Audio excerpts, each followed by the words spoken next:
Once upon a time, we used gold, or paper that represented safely stored gold, as money.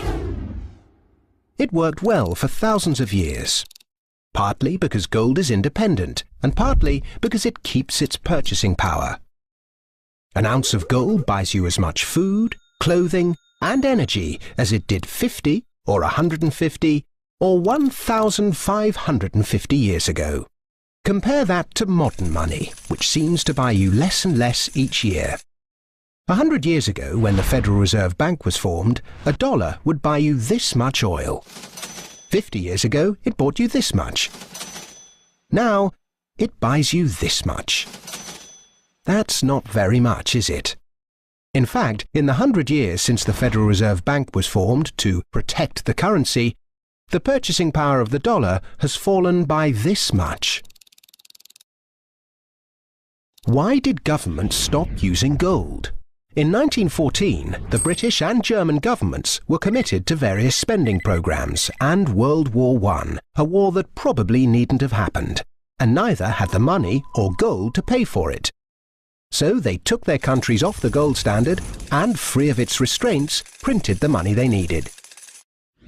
In 1971, the American government was committed to various spending programs and Vietnam, a war that probably needn't have happened. And it didn't have the money or gold to pay for it, so it took America off the gold standard and, free of its restraints, printed the money it needed. Sound familiar? If governments didn't have the power to run up deficits, these wars could never have happened. There wasn't the gold to pay for them. The bill is eventually paid by the people through the stealth tax that is currency devaluation by inflation. Now the world operates under a system of money and credit known as fiat. It's the law that what we use as money be money. The government and its banking agencies have the power to issue money, but no one else may do so. Unlike gold, of which there is a finite amount in the world, with this fiat system, there is no limit to how much money can be created, so inflation becomes inevitable. Look at the mess the UK and Germany got the world into after leaving the gold standard in 1914. World War I, German reparations, Weimar inflation, the rise of Hitler, and so on. Look at the mess the world has got itself into since 1971, when this fiat system became the global norm.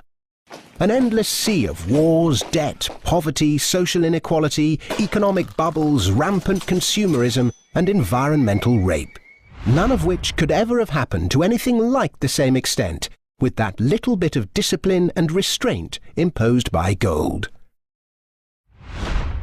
The ability to issue money is too much power for governments, banks, anybody, however well-intentioned. The best way to stop the abuse of power is to spread it as thinly and widely as possible.